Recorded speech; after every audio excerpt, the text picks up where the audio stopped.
जब नींव धर्म की हिलती है, जब नींव धर्म की हिलती है, कोई हस्ती खुदा से उतरती है, कोई हस्ती खुदा से उतरती है, रहमान उन्हें सब कहते हैं, रहमान उन्हें सब कहते हैं, ये रूहों पे रहम करती है, रूहों पर रहम वो करती है, जो रूहें गुनाहों से रहती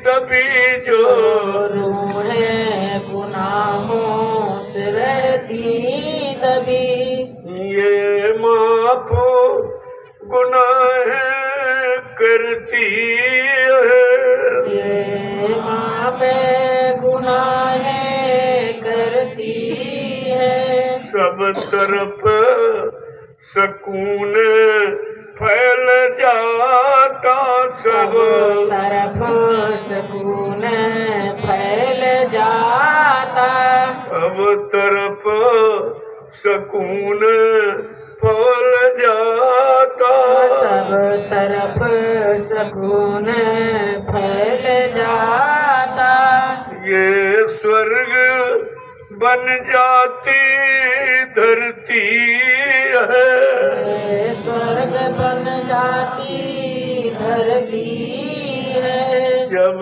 नींव धर्म की हिलती है, जब नींव धर्म की हिलती है, कोई हस्ती खुदा से उतरती है, कोई हस्ती खुदा से उतरती है, जब नींव धर्म की हिलती है, जब जब नींव धर्म की हिलती है, जब जय गुरु देव अनाहलक से तब जय गुरुदेव अनहलक से कोई हस्ती जहाँ में उतरती है, कोई हस्ती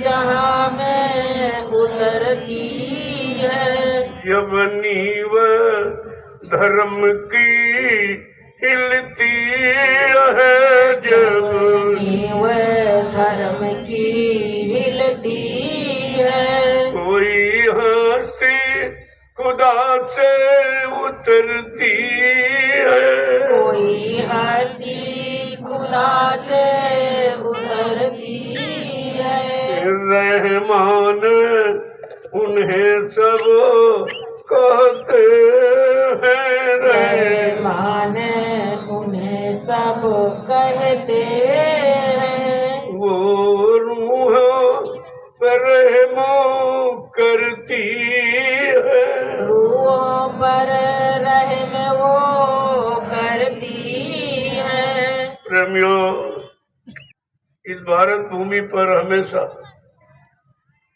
शक्तियों का प्रादुर्भाव होता रहा।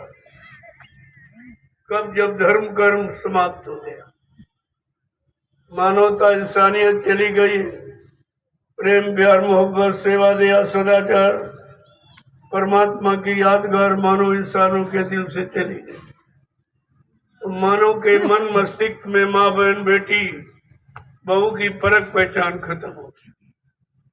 तब इतिहास इस बात का साक्षी है कि परमात्मा खुदा की तरफ से कोई हस्ती शक्ति मानव शरीर में आती है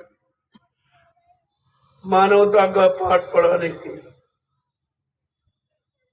लेकिन बहुत कम लोग समझ पाते, ऐसी शक्तियों को बहुत कम लोग समझते, क्योंकि उन शक्तियों की कोई पहचान नहीं। अगर पहचाने तो वो फकीर बताएंगे, वो संत महात्मा बताएंगे जिन्होंने उनका दर्शन दीदार किया।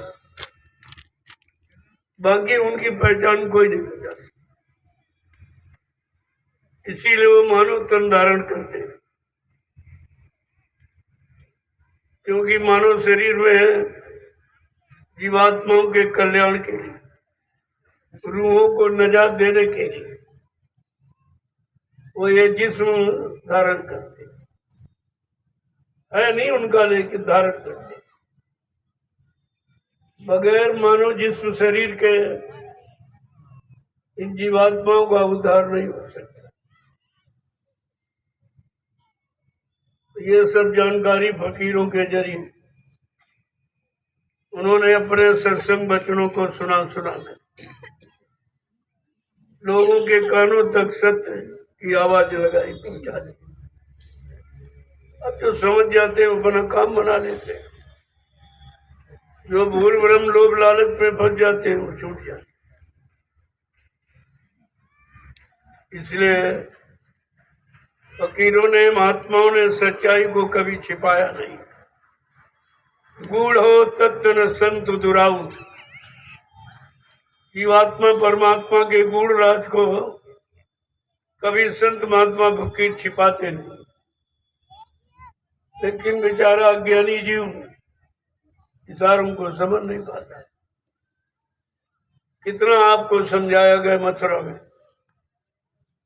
60 वर्ष, इतना समय किसी ने समझाने के लिए नहीं दिया। 10 जुलाई 1952 से और 2012 ये 60 वर्ष समय आपको समझाने में, जगाने में, चिताने में, होश में ले आने में, अच्छे बुरे पाप पुण्य की पहचान कराने में, और तुम्हें नाम का आधार पकड़ाकर जीवात्मा को घर पहुंचाने, ये सब समय आपके लिए दिया। लेकिन आपने कुछ नहीं, एक भी वचन तुम्हारे पास। अगर गुरु का एक बार वचन होता तो आप शंका में कभी नहीं जाओ। गुरु दरबार में शंकाओं का समाधान किया जाए, और तुमने गुरु दरबार में गुरु में ही शंका की, गुरु के वचनों वादों में शंका की, तो फिर तुम्हारा कल्याण कैसे?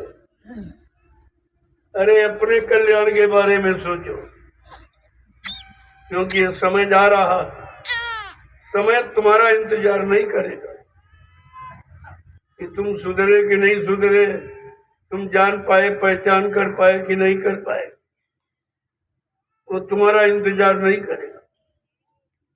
तुम अगर समय के साथ जुड़ जाओ तो अपना काम बना सकते हो। इसलिए फकीरों ने जो तवारीख, जो सत्संग वचनों को सुनाया, वो तो यहाँ कोई जानता ही नहीं। कोई ऋषि मुनि, कोई ज्ञानी ध्यानी विज्ञानी, कोई अवतारी शक्तियां उन वचनों को, क्योंकि ये शक्तियां बीच के लोग की हैं, और संत महात्मा फकीर सबसे ऊपर के लोग, जिसे सत्य लोग सच का नामी धाम कहते, तो वहां से आते। इसीलिए तो उनकी यहाँ कोई पहचान नहीं बताई, क्योंकि ब्रह्मा ब्रह्मलोक के वो भी बीच के, विष्णु भगवान विष्णुलोक के वो भी बीच का लोक है, भगवान शिव वो भी बीच के लोग है, भगवान राम साकेत लोग वो भी बीच का, भगवान कृष्ण गोलोक वो भी बीच का, तो देवी देवता तो सबके नीचे सब है। तो इनको ऊपर का कोई भेद नहीं माना। इसलिए ऊपर का राज भेद बताने के लिए कलयुग में संतों को आना पड़ा। जब जीवात्माएं वापस नहीं घर पहुंची तो मालिक को चिंता कि निश्चित काल ने कोई चाल चलकर हमारी रूह जीवात्माओं को फंसा दिया। चलो उनको नाम का आधार देकर अब निकाल के ले आएंगे।